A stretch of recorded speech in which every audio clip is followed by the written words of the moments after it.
The second talk I wanted to give was actually a case study using Open ACC and MPI for GPUs, for Icon on GPUs.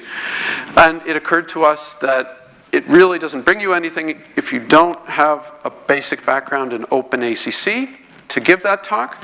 So I won't give that talk. However, it would be good to give a talk on Open ACC.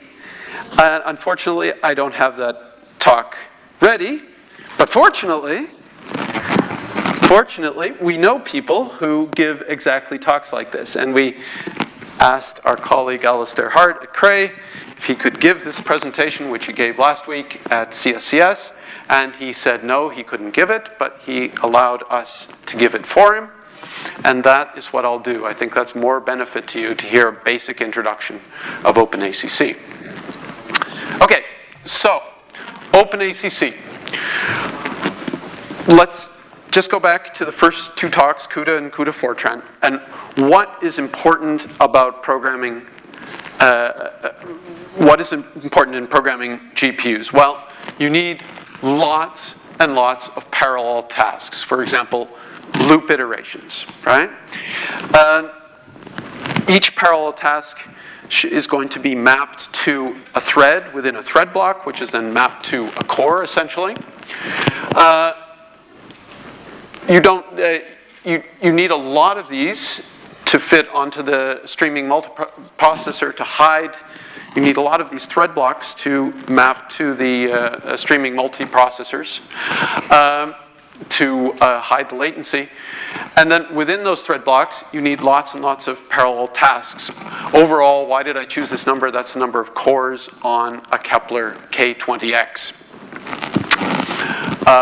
You don't need just that number. It's much better to have an oversubscription, so 10 to the 4th, 10 to the 6th even, of parallel tasks. Okay, loop-based codes are the things which GPUs do well from the SIMT paradigm that it employs.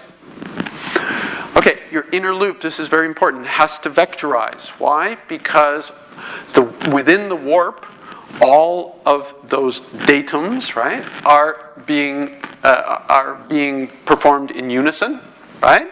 32 threads at a time doing the same operation. Branches in the inner loop are bad. That's a well-known fact. However, you can't tell that to the scientist because these branches are sometimes unavoidable. You have to make the branches in the inner loop, if there are any, quite simple, and not too many of them. Okay. Memory has to be accessed in the correct order. Dimitri already mentioned this. The inner loop index should be the fastest moving index, the innermost loop. And he already mentioned the concept of coalesced memory access. You're taking one vector at a time, and you want that vector to be accessed contiguously. Okay, so what does this mean for the programmer? Well, there's no, I'll mention this again, Dimitri mentioned it, I mentioned the last talk, there's no mechanism for synchronizing between thread blocks, right? You have to do that on the host, and it's your own responsibility. The thread blocks could execute in any order, right? Launching kernels is cheap. You can have lots of kernels, that's not an issue. The mechanisms for launching them are lightweight. But the thing to be very careful about are the copies across the PCI Express between the CPU and the GPU, right? And you have to have a certain data locality, right? To keep your data on the GPU for its entire life. And not push it back and forth when it's not necessary. It's called data sloshing. That sometimes means you have to port much more of your application. All of the application which touches certain variables has to be then ported to GPU, and it's maybe a bigger task than you expect it to be. Okay? So, why a new GPU programming model? Aren't there enough ways? We mentioned CUDA Dimitri mentioned CUDA, I mentioned CUDA Fortran, there's OpenCL, which I mentioned. Well, these are really quite low-level paradigms, and they're closely coupled to the GPU, right? And the user needs to rewrite the kernels in this special language. Now, admittedly, it can have a C appearance or a Fortran look, but it is a rewrite. It can be hard to optimize. It's actually simpler to program than you might think. It's a little bit difficult to optimize for a specific GPU, and it might change if you port it to a new accelerator. And there are going to be possibly multiple versions of kernels. If you have a CPU version and a GPU version, there are going to be multiple versions of certain subroutines. Okay. So the possible solution is directive-based programming. I quickly mentioned CUDA Fortran has some sort of directives. The idea here is the same. You have one basic or source code version, which is easier to maintain, obviously, one source, essentially, and you'll add some directives. People who've done OpenMP programming will know, will have certain experience with this. And the compiler is going to do the complicated things like moving the data to the GPU and back in a way which is, in essence, hidden from the programmer. It also does the scheduling, it launches the kernels, and it tunes wherever it can. Okay, there is a potential sacrifice to this, right? Possibly you won't attain the very highest performance conceivable. Now, people would say, oh, that's terrible, we want the highest performance. On the other hand, how many people are still programming in assembler these days? No, you need higher level abstractions to make it easy enough to program fairly complex things. If it were only about performance, everyone would be programming in assembler. So that's an argument for a high level directive-based approach. Okay, so Open ACC came out at Supercomputing 2011. In its first version, it's a consortium which was basically founded by NVIDIA, PGI, Cray, and a company named CAPS from France, and with the mission to define directives for a directive-based approach.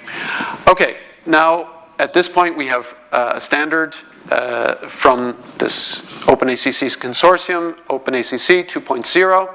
That's been implemented in 3 of the 3 compilers. GCC has just announced, or GNU has just announced, that they will also implement OpenACC. That's a big win for OpenACC. Those started in late 2013. But basically, we now have support for 3 different compilers for this standard. Okay, so there are some risks associated, right? You would like to know, as a developer, are there machines for my OpenACC code to run on? And of course there are. Basically any NVIDIA-based machine will run OpenACC codes. Like I say, there are a number of different compilers available from different vendors. In the future, obviously PGI and CAPS are committed to this, as is Cray. And some of the vendors are actually targeting other platforms. For example, AMD GPUs and Intel Xeon Phi. You can always run the code on the GPU, right? These directives, essentially, as OpenMP, essentially look like comments, and they don't affect the operation, shouldn't affect the operation of the normal code. Okay. Will OpenACC continue? It's a very interesting question. The 3 companies I mentioned are committed to this.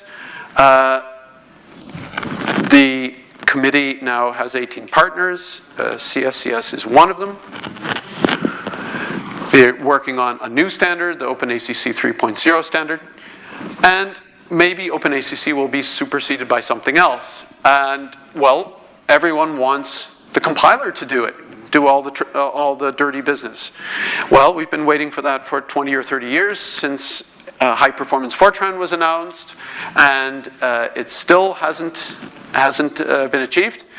So, if compiler writers can do that, great.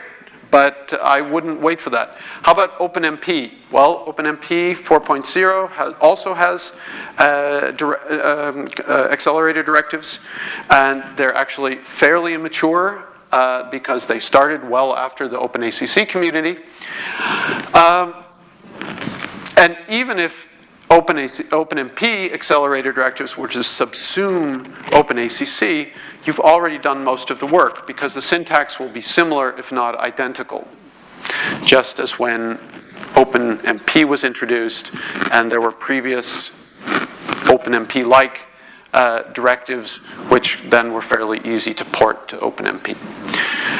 PGI and Cray are also very active in the OpenMP Accelerator subcommittee. Okay, so just a final comment. What sort of codes accelerate well with OpenACC? Well, they're loop nest-based codes, right? Like the triply nested loop I mentioned previously. They should have well-defined trip counts. At compile time would be ideal. Usually that's not the case. At runtime, that is what you would expect. While loops don't work very well, right? That's not the type of thing OpenACC does well. The data structures should be ideally simple arrays.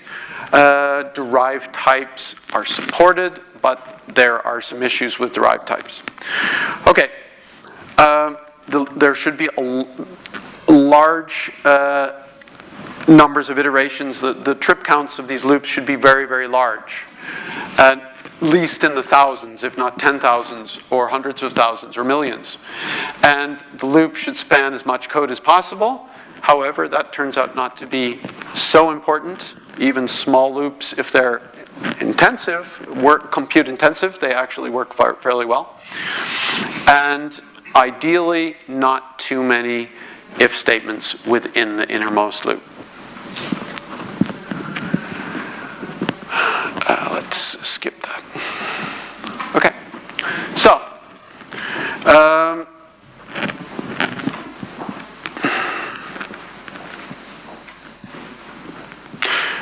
so the idea would be to modify the original source code with directives. This is an example. In C, you have a keyword pragma to introduce the OpenACC directive. In Fortran, you have bang $ACC to introduce a directive, obviously ignored for CPU operation. Line continuation, that's supported. Sometimes these lines, these directives can become very long. Ideally, the OpenACC code should be identical to the CPU code. The only differences should be these directives. In reality, when you actually go out to implement an algorithm, that tends to be a little bit difficult, and there are going to be some cases where you need to program differently for the OpenACC part of the code, right? Meaning that you have to make some sort of an if-def to decide whether OpenACC is defined or not. Obviously, you want to keep these code portions to a minimum. Why would you need to do that? For example, there are certain optimizations which are good for GPUs but bad for CPUs, for example. Okay, so let's give you a first example. This is, I've already treated this example. This is the sum of two arrays. One, A and B, obviously being read-only, C being write-only.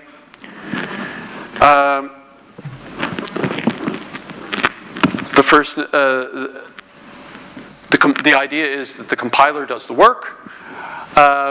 It will recognize that these variables, there's a parallel loop directive, which I'll talk about in a minute, identifies that the loop should be on the GPU.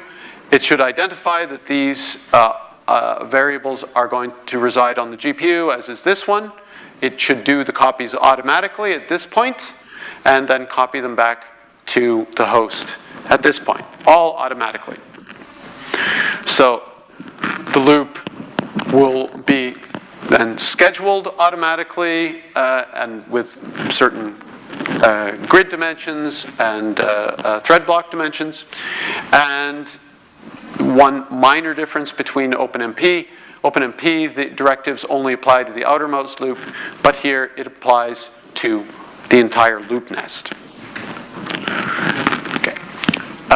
Caching is going to be done more or less automatically by the compiler to optimize performance, make use of shared memory, which we didn't talk about, and then any sort of tuning is going to happen with additional clauses on the directives. Okay, so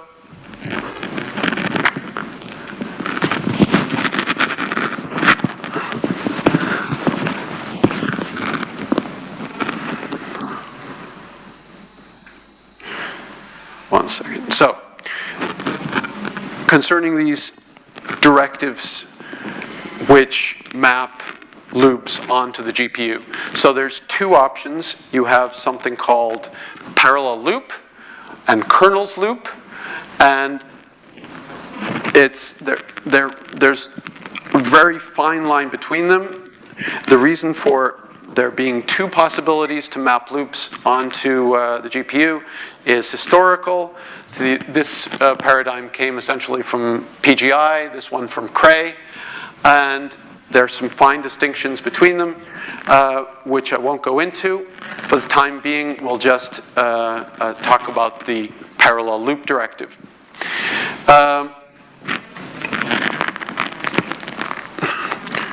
Here is an example.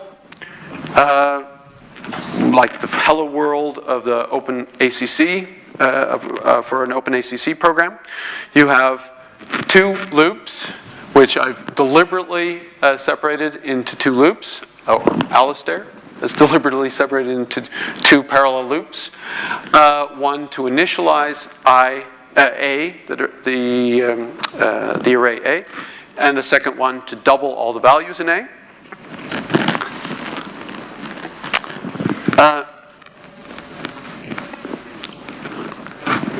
Compiler creates two kernels, one for each, right? The first kernel initializes the array, the second updates the array, as I mentioned. And then between the two parallel loops, there is an implicit barrier. There is no barrier directive in Open ACC. Code can still be compiled on the CPU. These are essentially just comments. Okay, so let's consider that example a little bit more. There's a concept of data scoping. This is crucial in Open ACC because, as I mentioned, you have to be sure you don't shift the data back and forth from the CPU to the GPU too often, right? So,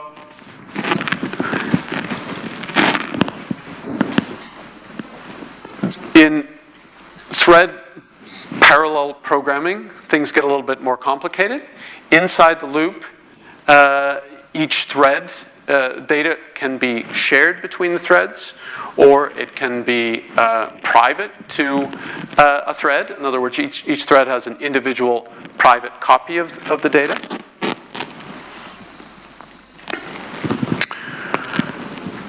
That can be done automatically by the compiler. It can make certain default assumptions, or it can be done explicitly by the programmer.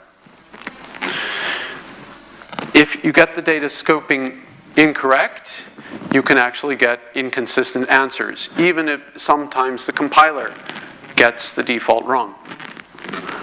So here's a quick example of a for loop in C. Okay. Want to make sure that the answer is the same, same when executed in parallel as in serial. Well, let's see. We have A. This is obviously shared between all the threads. It's got to be the same A. We have a temporary variable T, which is going to be specific to the thread and incremented only on that thread. And then I, similarly, indices are going to be private to the thread. There's also a concept of first private, which takes on some initial value and is then private to the thread. And things like loop limits are often first private. So arrays, shared, temporaries, private, and loop limits, first private. Okay. In OpenMP, you have exactly those data scoping qualifiers. In OpenACC, it gets a little bit more complicated because it's not only about whether it's shared private or first private. It's also whether the data is on going to the GPU, coming from the GPU, etc. So you have a copy in qualifier, which says that a variable is read only on the GPU, copy out, write only, read write is copy, or created on the GPU.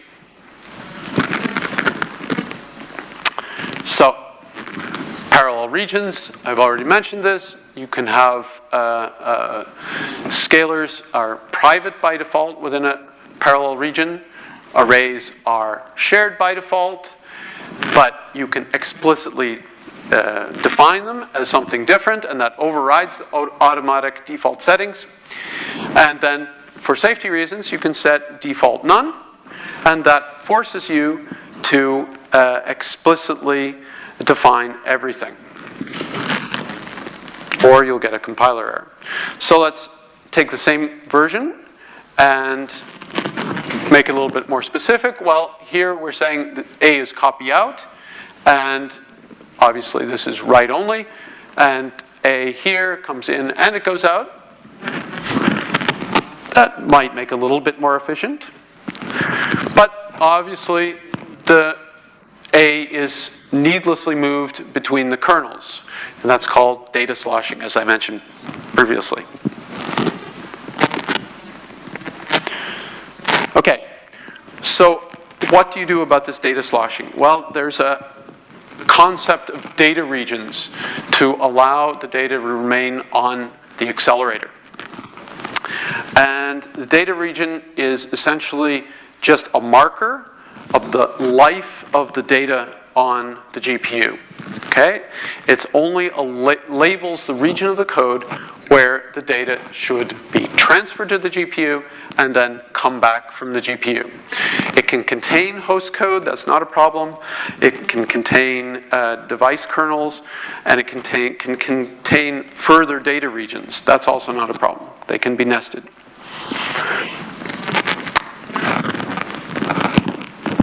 Okay, but the problem is that within this data region, you essentially have two versions of all of the data, which you've explicitly created or copied to the GPU.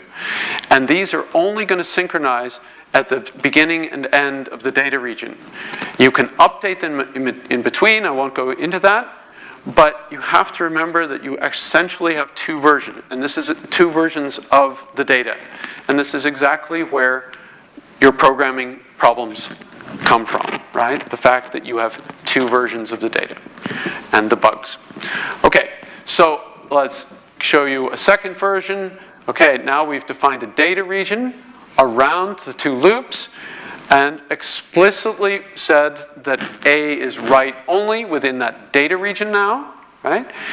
It won't be copied back to the host after this first loop. It remains on remains on the GPU for the life of this data region. Yeah.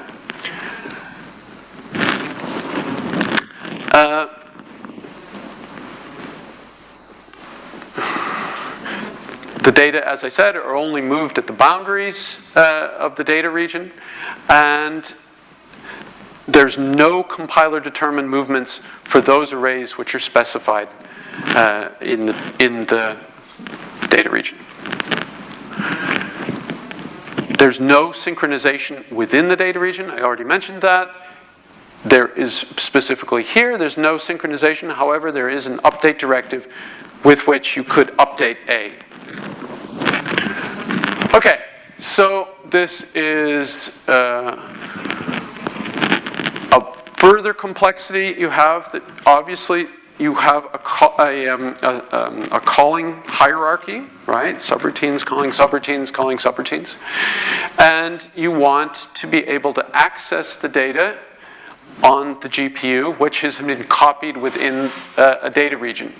Well, if the compiler can't see that A here is actually B over here in the subroutine.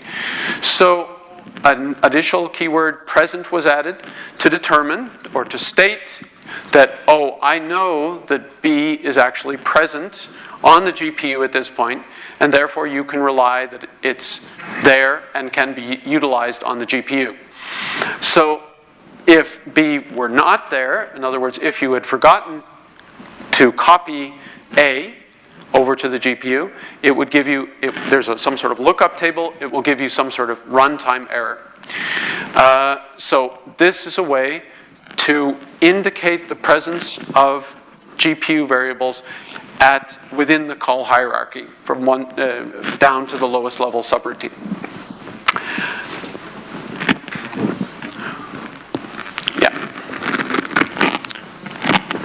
Okay, there are reductions. Now, slowly wrap up. There are reductions, for example, global sums or maxima, and these are a special case of private variables. And since they are private variables, in other words, specific to a thread, you have to have use additional keywords to indicate that it's being reduced over all of those threads, right? So there's a reduction operation, for example, of an addition of T, and adding that to the parallel loop, we'll say at the end there'll be some sort of global summation over all the threads. Similarly, a reduction for maximum, minimum, and so forth.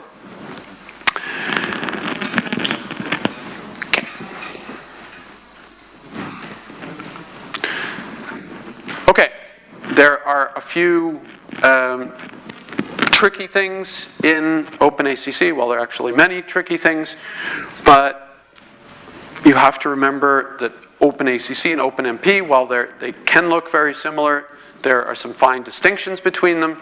OpenACC parallel regions, scalars and loop index variables are private by default, whereas in OpenMP parallel regions, the loop indices are private by default and scalars are shared, slightly different.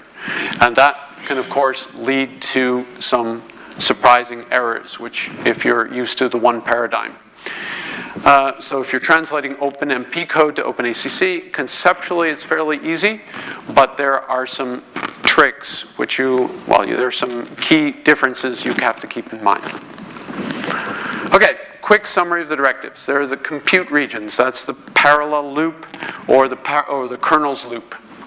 There are data regions to keep the data on the GPU, on the device, for long sections of code. That's crucial in order to avoid unnecessary copies back and forth. With the accelerated loop nests, parallel and kernel directives, the data regions I mentioned. Within the data regions, there's no automatic scoping. Then for shared variables, you have to, in addition, specifying them shared, you have to specify if they're read-only, write-only, or read-write, or created on the GPU. There are private clauses, including the reduction operation, special case of private variables, and present clause, crucial for nested compute regions within the data region at a much lower level of the call tree. Okay. So that was more or less the presentation. At this point, you should know essentially enough to start writing Open ACC code. It's not that much more complicated. What's the rest of it? Well, the rest of it is essentially tuning, improving the performance. There are a lot of options available to do exactly that, blocking factors, et cetera, et cetera. Okay, the emphasis here has been on data scoping and data regions. Why is that? It's because the crucial thing is to get your data onto the GPU and keep it there for a long duration, right? If you do that properly, right, you can get gains of 2 to 3 times or even 5 times as fast as a single socket of a CPU. But if you do this data sloshing, if you don't get the data onto the GPU properly and keep it there, then you can have performance losses of 10 to 100 times. You have to get that right. Okay, that is the end, and I will try to take questions in Alistair's place.